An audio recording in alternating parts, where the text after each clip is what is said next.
स्वातंत्र्याच्या 70 वर्षांच्या काळातल्या प्रत्येक सरकारकडे आपण जर पाहिलं, गायकवाड साहेब आपण या ठिकाणी जे बोललात,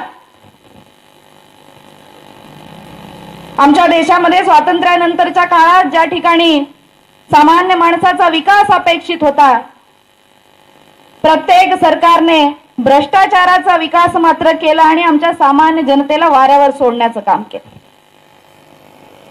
1950 साली या देशामध्ये स्वातंत्र्याच्या 3 वर्षानंतर राज्यघटनेचा अंमल झाला। या भारत देशाचा राज्यघटनेच्या स्वीकारानंतर एक प्रजासत्ताक देश म्हणून उगम झाला आणि 1951 आणि 52 सालामध्ये या देशात पहिल्यांदा लोकसभेच्या आणि विधानसभेच्या निवडणुका झाल्या। आज आपण पाहतो लोकसभेच्या निवडणुका वेगळ्या होतात, विधानसभेच्या निवडणुका वेगळ्या होतात, पण जी पहिली पद्धत या देशामध्ये होती, या देशात एकत्र सर्व राज्यांच्या विधानसभेच्या आणि या केंद्राच्या लोकसभेच्या निवडणुका व्हायच्या। 1952 साली काँग्रेस पक्षाचं सरकार या देशामध्ये अस्तित्वात आलं। या देशाचे पहिले प्रधानमंत्री म्हणून पंडित जवाहरलालजी नेहरू पंतप्रधानपदी विराजमान झाले आणि पुढचे 18 वर्ष आपण पाहिलं, 1952 ची निवडणूक असेल, 57 ची निवडणूक असेल, 62 ची निवडणूक असेल, 1965 ची निवडणूक असेल, प्रत्येक निवडणुकीमध्ये काँग्रेसचंच सरकार त्या ठिकाणी केंद्रामध्ये स्थापन झालं। 1970 साली जेव्हा या देशामध्ये 5व्या लोकसभेच्या निवडणुका होऊ घातल्या होत्या आणि स्वर्गीय इंदिराजी गांधी या पंतप्रधान पदाच्या उमेदवार होत्या, आज प्रत्येक सामान्य माणसाने हा विचार करावा लागेल की 18 वर्ष त्या काळात देखील सतत सत्ता भोगल्यानंतर 1971च्या निवडणुकांमध्ये काँग्रेसला गरिबी हटावचा नारा का द्यावा लागला, हा प्रश्न आज प्रत्येक सामान्य माणसाने आपल्या मनामध्ये आपण विचार केला पाहिजे। 1971च्या निवडणुकांमध्ये गरिबी हटावचा नारा देऊन सत्तेत आलेल्या काँग्रेस पक्षाला आज 2019 ची निवडणूक आपण पाहतोय, त्या घटनेला आज जवळजवळ 50 वर्ष होत आहेत आणि आज पुन्हा निवडणुकीला सामोरं जाताना लोकसभा 2019च्या निवडणुकीमध्ये काँग्रेसचा गरिबी हटावचाच नारा पुन्हा आपण ऐकतोय। सामान्य माणूस आज जाणकार झालेला आहे गायकवाड। आज सामान्य माणसाला आपला उपयोग करून सत्तेत येणारे, आपल्या मतांच्या जीवावर सत्तेत येऊन देखील आमचा विकास न करू शकणारे आणि पुन्हा सत्तेत येण्यासाठी गरिबांच्या अवस्थेचा वापर करणारे काँग्रेस पक्षाला सामान्य जनतेने ओळखलेला आहे। अनेक योजनांच्या विस्तारात या ठिकाणी गायकवाड साहेबांनी मार्गदर्शन केलेलं आहे। प्रधानमंत्री जनधन योजनेच्या माध्यमातून प्रत्येक सामान्य माणसाच्या, प्रत्येक लाभार्थ्याच्या, प्रत्येक कुटुंबाच्या बँकेच्या खात्यामध्ये प्रत्येक जनकल्याणकारी योजनेचा लाभ हा मोदी सरकारने पाठवला, याचा या ठिकाणी उल्लेख झाला। मला मुद्दाम आज माझ्या बंधू भगिनींना या ठिकाणी सांगायचं आहे, 2014 साली सत्तेत आल्यानंतर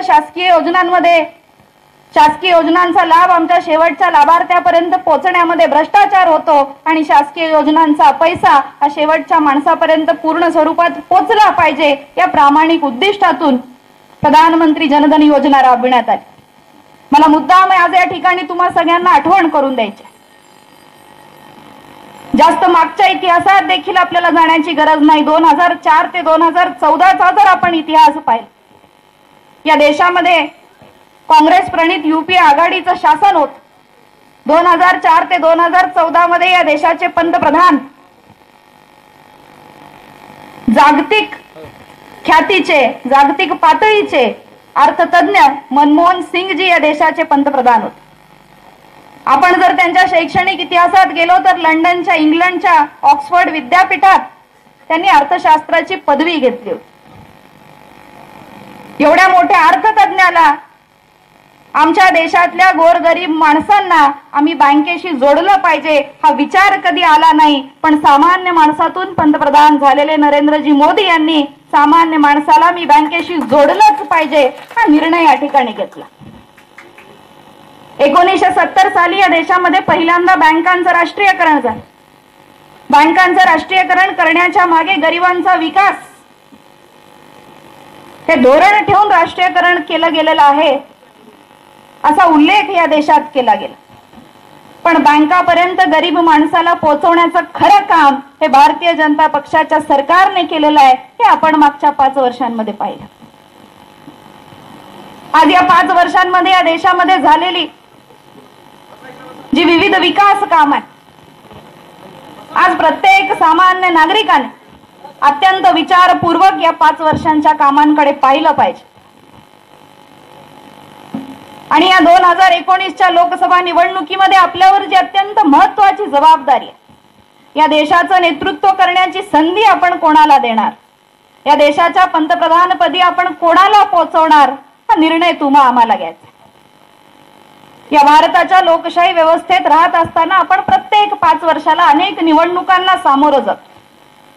मग त्या गाव पातळीच्या ग्रामपंचायतीच्या निवडणुका असतील, स्थानिक स्वराज्य संस्थांच्या, जिल्हा परिषदेच्या, पंचायत समितीच्या निवडणुका असतील, महाराष्ट्र राज्याच्या विधानसभेच्या निवडणुका असतील किंवा भारत देशाच्या लोकशाही निवडणुका असतील. भारतीय संविधानाने प्रत्येक निवडणुकीच्या वेळी प्रत्येक पातळीवर तुम्हा आम्हाला सर्वसाधारण मतदाराला हा अधिकार दिलेला आहे की प्रत्येक पातळीवर नेतृत्व हे तुम्हा आम्हाला निवडायचं आहे आणि आपलं नेतृत्व कोण करणार, आपलं प्रतिनिधित्व कोण करणार हे तुमच्या आमच्या हातामध्ये आहे. लोकसभा निवडणुकीच्या अनुषंगाने आपण जर विचार केला, स्थानिक प्रश्न, या स्थानिक प्रश्नांवर लोकसभेच्या निवडणुका लढल्या जात नाहीत, तर या संबंध देशामध्ये प्रत्येक शेतकऱ्याचे प्रश्न असतील, प्रत्येक युवकाचे प्रश्न असतील, प्रत्येक महिलेचे प्रश्न असतील, या देशाच्या अर्थव्यवस्थेचे प्रश्न असतील, या देशाच्या सुरक्षा व्यवस्थेचे प्रश्न असतील, या देशाची विदेश नीती कशी असावी, या प्रत्येक प्रश्नाला या लोकसभा निवडणुकीच्या अनुषंगाने आपण गांभीर्याने याची दखल घेतली पाहिजे. आज जर प्रत्येक सामान्य नागरिकाने हा विचार केला, या भारताचा पंतप्रधान निवडत असताना आम्हाला कशा प्रकारचा पंतप्रधान निवडायचा, आज प्रत्येक सामान्य माणसाच्या जीवनामध्ये, प्रत्येक गोरगरीब कुटुंबाच्या जीवनामध्ये घरकुलाच्या माध्यमातून, गॅसच्या शेगडीच्या माध्यमातून, सौभाग्याच्या विजेच्या माध्यमातून, फूड सिक्युरिटी ऍक्टच्या माध्यमातून आम्हाला अन्न, धान्य, वीज, आमच्या घरापर्यंत गॅसची शेगडी, आमच्या डोक्यावर एक पक्क छत, प्रत्येक सामान्य माणसाच्या डोक्यावर पक्क छत निर्माण झालं पाहिजे. या धोरणातून काम करणारे पंतप्रधान आपल्याला पाहिजेत का हा आपल्याला विचार केला पाहिजे. आज एकीकडे प्रत्येक सामान्य माणसाचं जीवनमान उंचावण्याचा प्रयत्न करत असतात, या 5 वर्षांच्या काळात संबंध देशामध्ये विकासाचं काम पोहोचवत असताना संपूर्ण जगात आपल्या भारत देशाची प्रतिमा उंच करण्याचं ज्यांनी काम केलेलं आहे त्यांना आम्हाला पुन्हा पंतप्रधान म्हणून पाहायचं आहे का हा विचार तुम्हा आम्हाला करायचा. या देशाच्या लोकसभेला, या देशाच्या संसदेला सामान्य माणसाच्या विकासाचं मंदिर अशा पवित्र भावनेने बघणारे पंतप्रधान आम्हाला पाहिजेत का या देशाच्या संसदेमध्ये संसदेचं अधिवेशन चालू असताना डोळे मारण्याचं कृत्य करणारे आम्हाला पंतप्रधान पाहिजेत हा विचार आम्ही केला पाहिजे. या देशाच्या सभागृहामध्ये तुमच्या आमच्यासारख्या 130 कोटी भारतीय नागरिकांचं भवितव्य ज्या ठिकाणी ठरवलं जातं त्या संसदेचं गांभीर्य ज्या माणसाला कळत नाही त्या माणसाला आज काँग्रेस या देशाचं पंतप्रधान करू पाहते का तुम्ही आम्ही विचार केला पाहिजे. ज्यांच्या पक्षामध्ये आणि ज्या नेहरू गांधी घराण्यामध्ये आदरणीय स्वर्गीय पंतप्रधान पंडित जवाहरलाल नेहरू जे असतील त्यांचा 12 वर्षांचा काळ, इंदिराजी गांधी असतील त्यांचा 15 वर्षांचा काळ, राजीवजी गांधींचा काळ आणि मनमोहन सिंगजी पंतप्रधान असताना खरे पंतप्रधान कोण होते हे तुम्हाला आम्हाला माहिती. 40 ते 50 वर्ष पंतप्रधान पदावर जे राहिले आणि चुकीच्या धोरणांमुळे, पोकळ आश्वासनांमुळे आणि गैरजबाबदार अंमलबजावणीमुळे आमच्या भारत देशाचा आज जो विकास घडायला पाहिजे होता तो घडू शकला नाही आणि पुन्हा एकदा त्याच नेहरू गांधी परिवाराला पंतप्रधान पदापर्यंत पोहोचवण्याचा प्रयत्न आज या देशात चालू आहे. आज एकीकडे आपण जर पाहिलं भारतीय जनता पक्षाचा 99 ते 2004च्या सरकारचा जर आपण विचार केला, स्वर्गीय भारतरत्न अटल बिहारी वाजपेयीजी या देशाचे पंतप्रधान असताना या देशामध्ये रस्त्याची जी कामं झाली, या देशामध्ये विदेश नीतीची जी धोरणं होती, या देशामध्ये परकीय गुंतवणूक वाढली पाहिजे या माध्यमातून जे काम झालं आणि या 5 वर्षांच्या काळात या भारत देशाला शायनिंग इंडियाच्या माध्यमातून ज्यांनी विकसित करण्याचं काम केलं, त्याच पद्धतीचं सरकार पुन्हा या 2014 ते 2019 मध्ये आपण आदरणीय पंतप्रधान नरेंद्रजी मोदींच्या माध्यमातून पाहिलं.